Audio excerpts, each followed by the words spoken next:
down the hammer and pick up the pencil. You're about to listen to the Savvy Radio Show.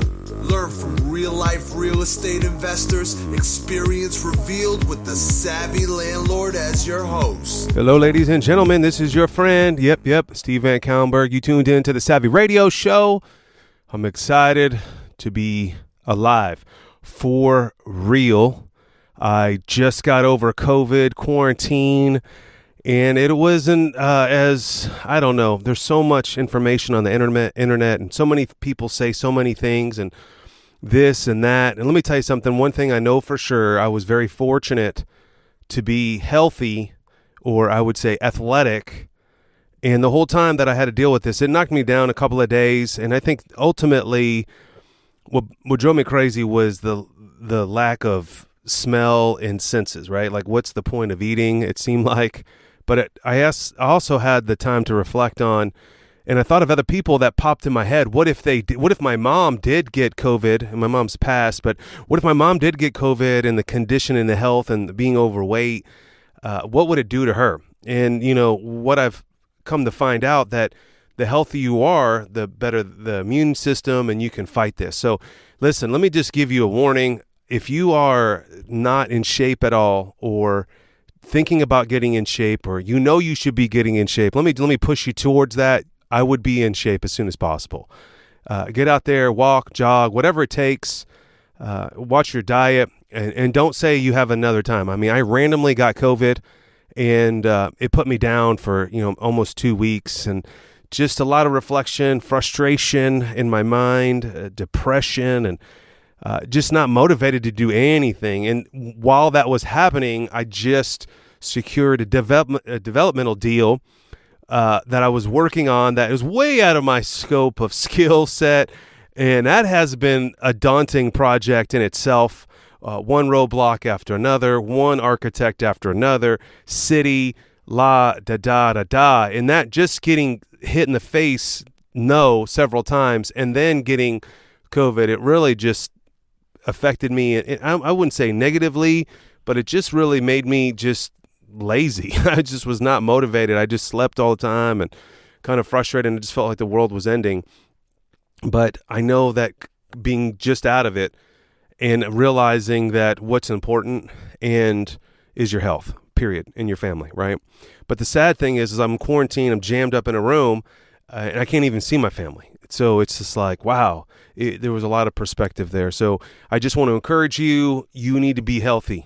I want to tell you, you want to get on the treadmill, get on a bike, whatever it takes to get you back to the point where you know where you should be. And if you need to hire a trainer, if you need to call for accountability, whatever the case may be, you need to be doing it now. Stop playing around. This COVID thing, it doesn't matter what color you are, it doesn't matter where you come from, it doesn't matter how big your bank account is coming. It seems like it, and you want to be prepared. Just like preparing your financial statements for a loan. You don't want to just show up to a banker, I want to borrow money, and then you just look like a fool because you don't have any of the proper documentation or the ready things that they're going to request. Okay, you need to do these certain things. Get on it, get on the treadmill, get to work, and live a great, healthy life. Anyway, so what motivated me today is that a good friend of mine sent me a text message for a subject for today, and I was like, it wasn't an easy one, and it's not positive in my mind, but I was like, this is my homeboy, appreciate him, just always encouraging me, and that the podcast for him is very motivating to him, and it's good to hear. Even though I know that in a roundabout way, it's just really cool sometimes to hear from somebody else like, yeah, man, thanks for doing the podcast. What happened to you? So he sent me this text message, and so I'm going to break down my philosophy on it. And I don't know if it's right or wrong, but I've died on this multiple times, and I've been in real estate going on 22 years. Let me tell you something. It's still the same today that it was 20 years ago, so it shouldn't be too difficult to handle these hurdles. The question was, I'm currently dealing with maintenance and deciding to provide the work truck or go on his pay and have him use his own, or sub everything out as it comes up. Truck keeps coming up in the shop. He keeps getting behind. It's just driving me crazy. And I also don't want to pay for a $500 note on a work truck. Well, first of all, let me tell you something. I've done all that. I provided trucks for people. I've loaned money to people for my worker because they were doing such a good job. It has never materialized to be successful. Number one, I would never provide a vehicle for someone, period. One reason only, liability. Okay? It's just the guy, if it's in your name, you can get savvy and you can put it in a trust and hide the title in someone else's name, but you don't know what this individual is doing. You're not monitoring them. You don't have the proper insurance. You're not running a construction company, which proper insurance is what I'm talking about, that covers your vehicle, transport. It's not worth it to go down that road. The dude runs over somebody, hurts somebody, hits somebody, and it's a lawsuit, and they're going to come after you directly. It may not be your fault, but you're going to get named into the lawsuit because your name is on the vehicle. So that should be a real simple one. Now, number two, have I, due to stipend, I think I talked about this a while back on a podcast. I don't know, but, to motivate people to continue to work for you. And if I've said this before, I think I've had this in a conversation on a coaching call, but to really incentivize people, what banks do to higher level management, they provide a stipend for a vehicle. Basically, the longer you stay at work at this bank and the more quota that you accomplish and blah, blah, blah, we don't want to lose you. We're going to incentivize you with a vehicle. And so there's banks today that are giving $600 a month for a vehicle for you. And that's just a way to bribe you in my mind. But, well, whatever. I wouldn't call it bribe, but it's just a way to incentivize you to continue to keep being a slave for that organization. Okay. It's a perk. It's a benefit. So you can provide that as well, if you want to. I mean, I would keep it arm's length away. And in my mind, I would treat it like I'm just paying him $500 more a month. And then I would calculate that and am that over the hours. So if this guy's working 40 hours a week, 40 times, that's 80, 160, 80, 160 divided by 500. What does that come out to? And about $1 or something more an hour, $2 more an hour. Is this guy worth it for that? Are you paying him an hourly? Are you paying him per project, per job? And so, I definitely think that you shouldn't get pigeonholed with someone because you feel obligated because you gave them money. You've got to be smarter than that, and you can't be lazy. So I wrote a book on this called Hiring Contractors, The Savvy Landlord, and I always have at least 10 deep of a contractor. In each specific trade, I definitely have 3 HVAC people, 3 electricians, 3 plumbers minimum. Now, I always rotate them around back when I was real busy. But when I find one I like, I just massage that individual, work with them, be patient with them, encourage them, and keep them as long as possible. But it sounds like this individual that sent me this text message is like they're afraid to let go, so they're willing to pay them more money. I just don't think you'll ever be in a healthy relationship like that. People change, people grow, people move on, and they're not loyal. And you can't expect people to be loyal because they have their own life. What if they got cancer? Do you think they're going to take care of you? No, they have to take care of themselves and their family. So you can't create this expectation in your mind that people are just going to stay faithful to you and work for you because you gave them an extra bonus or you are nice to them. Those days are over with. People are always chasing something, and you've got to figure out as an employer, what are they chasing after, and fill that void. And I think you have a better return on your investment instead of just throwing money at them. And the other part that you said on here, and so I waver in between. But at this point in time, I wouldn't be involved with this person's business. I wouldn't be involved with giving them extra money. And I would just pony up and hire better people with less headache. It just sounds like you're getting too involved with someone in that you're taking care of their problems because they're having a problem with their vehicle. That's their problem. That is not your problem. If they don't get to the job site, that's a problem. You need to let that person go. You cannot, you are losing money every time you try to help this individual with their problems. That's their problem. Rich Dad Poor Dad rule number 1, mind your own business. Your business is your business. Their business is their business. Obviously, if they continue to have problems, they need a new vehicle, and ask that question. Hey, why aren't you getting a new vehicle? They said they can't afford it. Then you probably need to find a new contractor or new laborer or whatever this individual is doing for you. You've got to get out of your comfort zone, and you got to hire at least 3 people on your list that you can call to get the job done. Do not rely on one person. You will never be successful if you rely on one contractor in that one specific trade. It will not work.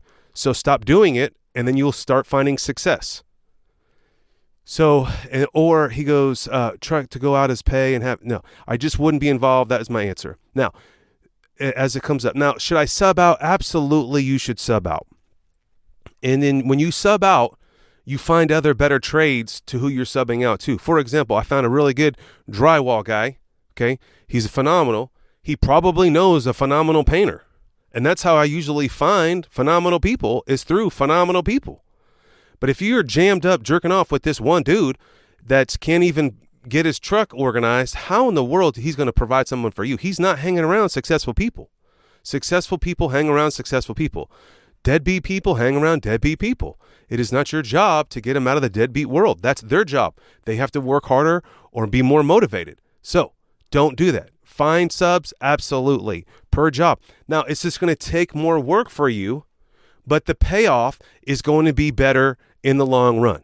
You're going to find a better person that you can build your empire on with a good sub. I'm remodeling this property down there in Houston, okay? Now, there's all kinds of drama that I'm dealing with. One, lien on the property because the contractor took the money, did not pay for the material, and now I'm chasing that dude down, right? It's never easy, but it's worth it when you find someone that you can work with. And now on another property, we just banged out $350,000 worth of roofs because of his skill set and what he does. And he's been in the trade for so long, he knew other tradesmen that I need to get this pool refinished and reconcreted. And so that saved me a ton of money. And so it worked out. When I go back and look at where my business was at this point where you're at, bro, is when I'm dealing with the headache and the delays, and then I had to go get material for this guy because his truck broke down, whatever. When I come back now 20 years later, and I'm doing construction now, and I pay the guy more, 20% more, a better guy, I have no problems. It's the same cost. But I got brain damage during the process. I got depression during the process. I got delays during the process. I'm actually making more money by hiring better people today. And that just happened to me on my developmental deal. So someone referred this amazing architect to me, blah, blah, similar to the project I'm working on. I, emailed the guy, yep, I'll do it, blah, gave him the details. Then I don't hear from the guy. I have to email the guy. Another day goes by. And then he just says to me, hey, I'm sorry, I'm too busy. I mean, that's a douchebag. In my mind, that's just bad business. You're going to, no matter what trade it is, you're going to come across good people, bad people, and middle of the road people. It's your job, your skill set to figure out which is the best way to go. And I would always just pay a little bit more. Pay more. I love Jim Rohn. You want to hire someone that whistles while they work. Someone that has, and so this is the profile that I look for. Pretty decent truck within 10 years. I like trucks when they drive up within 5 years to the date. They have a decent cell phone. iPhone, I'm not an iPhone friend, but hey, iPhone to an Android phone, a decent sized phone that they make their payment, they can communicate and text to me, and they know how to read an email, and they're corresponding through email, or they have a software that organizes them. These are the questions that I ask. What tools do they have? What vehicle do you drive? So you need to profile these people and find them. You are a CEO.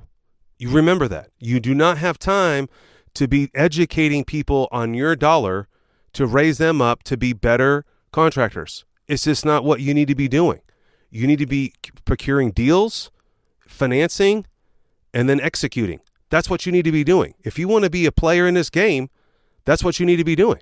You don't need to be holding people's hands. If people cannot get their vehicle fixed, they are not the people you need to be working with, period. Don't try to cut a corner to save a few dollars because you're never going to save that money. You're going to pay for it somewhere around at a later date. And I can tell you over and over and over again, I look back, man, if I would have just hired an insured contractor that has a license in that trade, I would not be screwing around, and it always comes out to be the same amount of money. And then if you loan someone money, that has not worked out for me in the trade business. They disappear. I swear, as soon as they give them the $10,000 and then we have an agreement, they may work for a week or two and then something goes wrong. They jump on another job. That happens to me. There's no loyalty. So, and I understand people are chasing a dollar. They're trying to pay their bills. So you got to understand on the front end, their feelings are hurt. You got to do your job. You got to think about what you're doing. And when things affect you, not only that it affects you, it affects your family, and it's not worth it. I remember this one rule that someone told me, Stephen, you're too lackadaisical with the rent. This is a long time ago. They're taking money out of your baby's mouth. Bam. And so now I look at it. Doesn't matter if I need the rent or not now. When someone doesn't pay their rent, I don't fool around. I treat it just like any other business, just like stealing. If you go to Chili's, order a hamburger and walk out, that's theft. If you can't go into rent one of my apartments and then you don't pay your rent, to me, you're stealing. That's just how it is. Someone else is missing an opportunity that they need a home and they're willing to pay for, and you're robbing the other person from them, and you're robbing me and the bank and la la da da da. You got it? All right. If you got another question, I'd love to have. This wasn't super positive. Hopefully you got motivated to step up and be the CEO that you're called to be the investor that who you are. And if you can't do that, then man, you might need to look at another entity. Another field that you need to get into that's going to invigorate you and move you to the next level. Thanks for listening to the Savvy Radio Show. Glide online and listen to our other motivating episodes at savvyradioshow.com. Connect on Twitter at LandlordBook and always be buying assets.